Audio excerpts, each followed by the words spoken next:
Well, good evening, and I love you. I'm Heather Peterson Lockhart, and I am the Chiefess. I'm going to come on here and spend a few minutes with you all, tell you a little story, and share some love and energy. How are you? How's everybody doing? I just popped this one up. I didn't tell anybody I was going live. I didn't post anything on my story, so nobody knows. So we'll hang out for a few minutes and see if anybody wants to join us, and then I will share. Hi, how are you? How you doing today? How's everyone doing? How you guys feeling? I'm gonna tell you a story, and then I will pull an oracle card, and I will pull a universe card, and share those with us, and give you a little reading at the end. But today I just wanted to share. I just want to share a story. Like I said, I just want to share a story. I want to share some love. I want to share some energy. So as we gather, do open up your heart. Do say I love you. Say it to me. Say it to me. Say it to you. Hi, I'm so happy you're here. I'm grateful you're here. Hello, Mark. Hello, JJ. I'll hit that little wave thing in just a second. I love you guys. I really, really do. I'm really grateful to be here. I've had an amazing day. I posted something. Hi, Liz. I love you. I love you so much. I would squeeze your face right now and kiss your cheeks. For real. I've already had a really amazing day today. I told you guys about it. I just actually posted about my day today. I got to give a young man a ride who I had met before because he was trying to cross the street. And I got to, he was trying to cross the street right as my car was there. I love those things. So I got to help him cross the street safely. So I love that when I get to be a tool of God's use, a beacon of God's love, and an instrument of God's will. Because I used to be exactly the opposite in every single way. Anyway, that's important to remember, though. Yeah, for all of you who are like, oh, you're so nice. You do such good things. You're such a great lady. Hey, psst, if you can't keep it together, I'm going to have to put you away. Do you hear me? Hey, ahimsa. These are the rules. She's not listening. Yeah, I'm a wonderful contributing member of society today, but that was not always the case. I'm a recovering drug addict and alcoholic. Anorexic, bulimic, lying, cheating, whoring, thieving, you name it, somebody. Yes. All them things and more. And I would steal your wallet and help you look for it. That's the truth. Know that is the gospel truth. I ain't trying to prop like I'm all that. So, I'm just on the right side of things today. Because it feels so much better. Like, I really like this life. I really like liking myself. I really like waking in the morning, knowing who I am, where I've been. Not feeling yucky, but feeling joyous. Yes, yes. So, thank you all for joining me. Let's start with just a couple seconds of, I've learned to close my eyes. Connecting with ourselves and all that is around us. This is a beautiful heart chakra Tibetan singing bowl. Do you see that, little man? And so I'm going to play this for just a second. If you would like to join me, please take your left hand and place it on your heart. Take your right hand and place it on your left. And close your eyes. And we're going to take big breaths in through our nose and out through our mouth. And when we do that, when you exhale through your mouth, it feels really good if you make noise. Like, it's called an audible exhale. That was weird. It's called an audible exhale. And what that means is you're releasing, you're relieving, and your body hears that. Your consciousness hears that. And it feels like, so good. So, let's take a big breath in through our nose and out through the mouth. And in through your nose. And out through your mouth. One more. In through your nose. And out through the mouth. And with your eyes still closed, feeling your heartbeat within, that beautiful engine that pumps blood, pumps love, gives and receives the almighty broadcast Say I love you to your beautiful body. I love you. And then let's take a second and say I love you to this beautiful earth and all her living systems and creatures that host our beautiful life while we're here. I love you. And then say I love you to a power greater than we. Whatever you call your higher power, say I love you. Shout out. And go ahead and open your eyes when you're ready. I love you. Thank you for joining me. I'm so happy to be here, truly. As if you can't tell, right? I think everybody can feel it today. You are so awesome, James. Thank you for joining me. I love you. I'm really grateful you all are here. Okay, so I wanted to tell you a little analogy today that I've come up with that helps me relate how I relate to God. When I was taught any kind of a religious God, first of all, really important, there was religion and there was spirituality. Religion was church, and spirituality was probably some white woman with dreadlocks in some damn bowl. Right? That's the truth. And I wasn't really getting done with either before. And so, hi, Heaven, I love you. And so, when I tried to get underneath any God, you know, I've had resistance to authorities and systems and anything male ever since I can remember.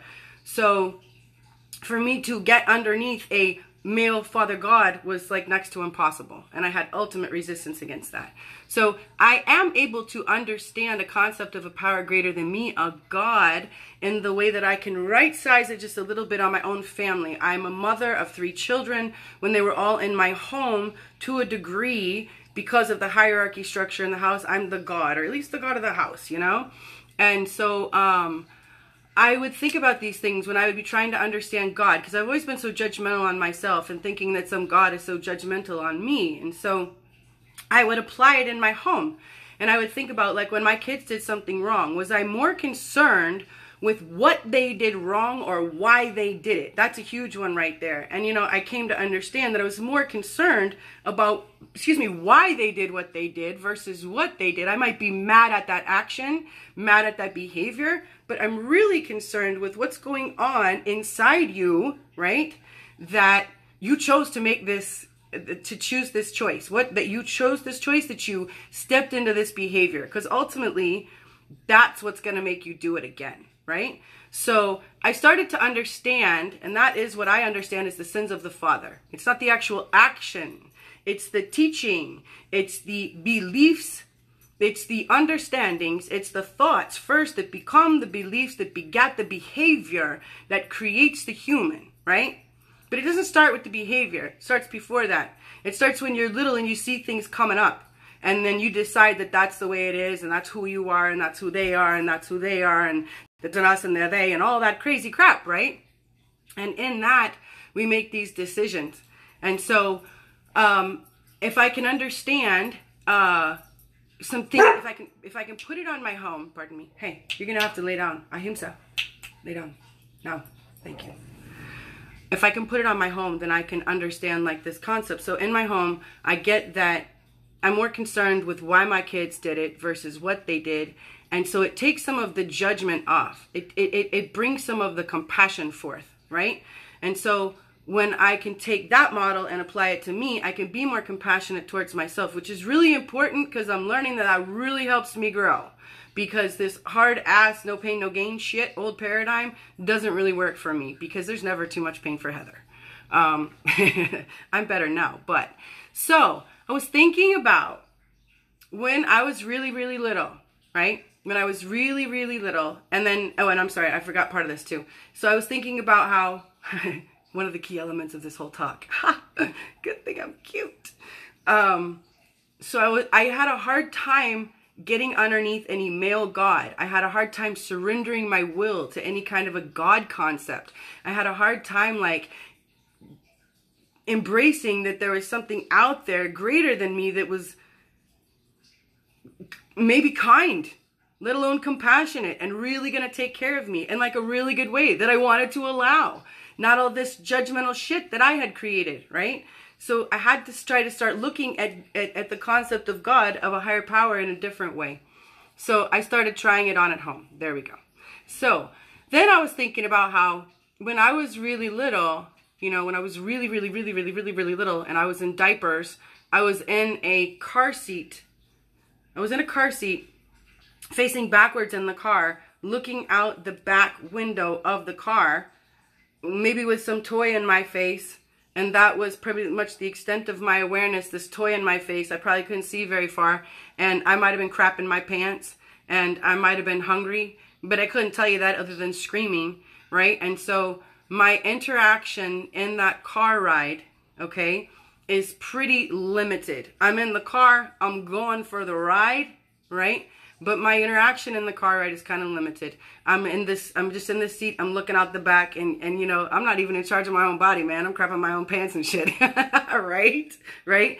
And then a few years go by or a few months go by. And then the first thing that happens is that car seat flips around and I have more eyesight now and more awareness. And so I might even be looking at the seat in front of me, possibly out the window, maybe at my surroundings a little more because I'm facing the front. I'm still not speaking. I'm still not interacting with the driver. I'm not really facilitating any kind of a ride.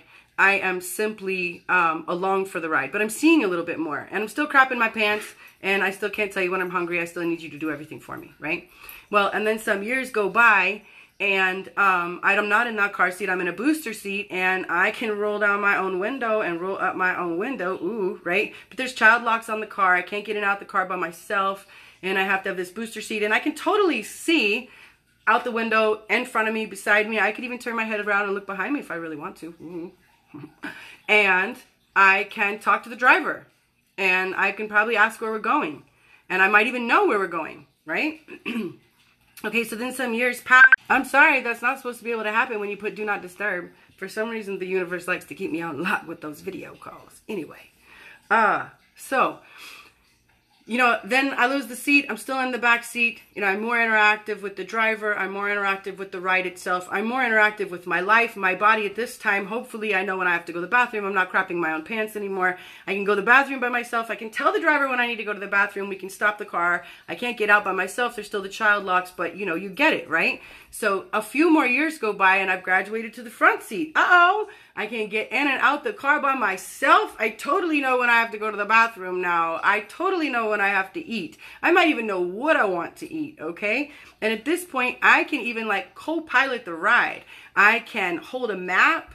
You know, I can look up something nowadays. I can hold the GPS. I can hold something on my phone, right? But I'm participating in the ride. I'm talking with the driver. I might even be saying where I want to go. You know, maybe the driver is taking me somewhere specifically that I want to go, right? So I'm really on board. I'm really interactive, okay? Now, years, you know, a couple more years go by and now I'm driving. I'm driving the car, right? I'm in the car, I'm in charge of the car, you know, all those functions, go in the bathroom, eating, all that. Yeah, we got that mastered, okay? We know how to eat, we know where to go, how to go where we want to go. So I'm driving the car, right? And now I'm in charge of the vehicle. But ultimately, this vehicle, the ride is still this much my facilitating. I'm operating this little ass car on a road with a zillion people doing their own thing. You know, I'm in the flow, or not in the flow, of all that is. And only this much is my part, operating my little vehicle. Now, compared to being backseat in the car in the very beginning with my self-facing backwards, crapping my pants, looking out the back seat. Well, now I'm driving. I'm like big leagues, yo. You know, I'm running the show. I'm doing it all. Look at me. Look at this car. Maybe I buy my own car. A few more years go by. Now I have a nice-ass car. And now I'm like, yo, did you see my car? Right? All that, okay? My point is that as I gain ability, as I gain 3D ground, if you will, I start to think I'm so capable and that I'm running the show. And when I'm driving this car, I'm like, it's my car. I'm driving. I bought this, bitch. Hey, right? So about me, okay? But, you know, I tend to forget that one slip of the wheel and, you know, all that that can happen. There's all these variables. It's not in my control. I still have to surrender to a power greater than me. I still have to remember that I don't run the show. I just get to operate the vehicle, and that my relationship to the ride itself changes. That I've come from the little bitty thing in the back seat facing backwards in diapers to a big girl in the front seat to a woman driving her own car, right? But I'm still in the flow under all that is. And so for me today, I have to remember that as my relationship with Spirit changes, so does my responsibility. When I was a little girl in the back seat, and little bitty thing in the back seat, all I had to do was look out the window and crap my pants. And that was it. And I was along for the ride and I was doing a great job, right? Well, you know, maybe when I got a little bit bigger in the back seat, maybe my parents had rules like I had to clean up after myself if I ate something in the back seat, or I had to get my backpack out the car when I left, or something like that, right? My responsibility in relationship to the ride, the vehicle, the participants in it changed, okay? And then when I'm driving, whoa, that's a whole different ball game. Now I have a whole lot of responsibility. I have a responsibility to myself. It's so easy then. Amen to that. I have a responsibility to whoever's in my vehicle. I have a responsibility to everyone on the road and their families if we really want to go there, right? I have a lot of things. I have to make sure that my car is maintenance if I really want to go there. I want my car to be at maintenance so that my car is safe. You know, I want to be in a safe vehicle, Heather, biologically, so I'm operating safely. So my responsibilities, my relationship, my connection to the ride itself and the participants keeps changing. Today I share this because this is a beautiful analogy to understand the changing relationship between the earth, all of her creatures, and what we want to call source consciousness. This planet herself is changing in vibration, raising in vibration. You can research the Schumann resonance and learn more about that. And it is my understanding that as she raises in vibration and in consciousness, she permits all living systems and creatures to do so with her, which means we get to elevate in love. We get to learn to love ourselves more and love all that around us. So the relationship to the ride itself and the participants are changing. Do you understand? And so my responsibility, you're getting it now, to the relationship and the ride itself changes, right? And so for today, I encourage you to really start understanding that, like, we're all in this together. There's no us and there's no them. I can't believe I just said we're all in this together. People are going to be giggling at me. I hate that phrase. There's no us and there's no them. Whatever our opinions are and whatever our choices are right now, we're still all on that road together. We're still all on that road. Or some of us are in the same vehicle, you know? And I might be in charge of my own vehicle, but I'm only in charge of my own vehicle. And I really want to do the best job of driving my own vehicle so that I am the best citizen on the road. Now, I don't need to know necessarily what's going on in your vehicle and the way you're driving it. I just hope that you're operating it as best as you can. But I have nothing to do with that ultimately because I have to operate my own vehicle. And our relationship to the ride itself and all that is changing. And so as we become more conscious, as things come to light in our society, as we are invited to make independent choices in different ways about our behaviors, our biology, our beliefs, our being, I believe we have more responsibility. And I believe the responsibility ultimately comes through how I drive. How I drive my own damn car. Because that's really all I can do. I can drive my car the best I can. I can do my best and let God take the rest. I love that saying. Let's see what cards we have today. That's my little story for you. I'm filled with stories and analogies, metaphors. That's how I roll. Okay, let's see what we have today. We have Ocean. Generosity, number 40. Beautiful number for let me zoom on her.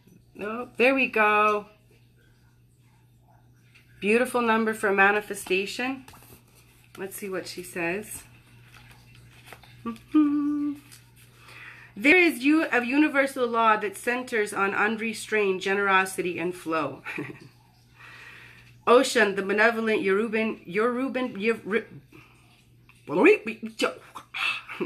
Heather's rapping. Ocean, the benevolent Yoruban river goddess, the representation of nourishment, healing, fertility, and prosperity, reminds you that life herself is given to you freely. You have been offered air to breathe, water to drink, food to eat, and shelter to sleep in. So it is your task to give freely of yourself, no matter how big or small the act, without expectation of receiving anything in return. The goddess Ocean encourages you to allow gratitude to permeate everything you do right now, even the smallest of opportunities and gestures. The very experience of giving and being generous with your heart, time, money, assistance, kindness, and care will provide more value than you can imagine. And when you release all attachment to the outcome, you'll be surprised to see how the good fortune you have bestowed on others comes back to you tenfold. Ocean reminds you that this is a truth that has existed since time began and will continue to the world's very end. And our universal card is, oh my God, talk about the synchronicity. That's why I'm laughing. Oneness is our true nature. You can't script that stuff, y'all. Look at that. Ta-da! There we have it. So, again, I got the same message for you that I always do. Compassion is the currency of the Creator, and it's all about caring to your community. You don't have to go out and do something crazy. You just have to pay attention to what's going on around you. Open your hands, open your eyes, open your heart, and say, can I help you? Or say, can you help me? That's the one I'm learning. I'm learning to say, can you help me? I'm really good at being the helper, but Heather's learning to receive. So, thanks so much for joining me today. If you want more loving, more learning, more living with me, you can go to my website at www.chieftessliving.com and send me an email. And what else is there? There's free shipping on my personal care products on the store for a couple more weeks. That's what it's looking right now. So go there and get yourself some of my products that are charged with bioscalar energy that will make your body immune from Wi-Fi, cell phone, and ELF wave exposure for 2.5 days per application. Can I just say that's reducing radiation right there? Yes. So, if you have any questions, leave comments. I'll come back through here. Go to my website, send me an email, and then go to my YouTube channel and follow me or subscribe or whatever that is, because I got to get followers on there so I can go live on YouTube. That's what everybody tells me. But I keep forgetting to tell you guys, so I suck at this promoting myself thing. Let me change my words. I'm learning to promote myself. I'm learning to promote myself better. There we go. All right. I love you. Thanks so much for joining me.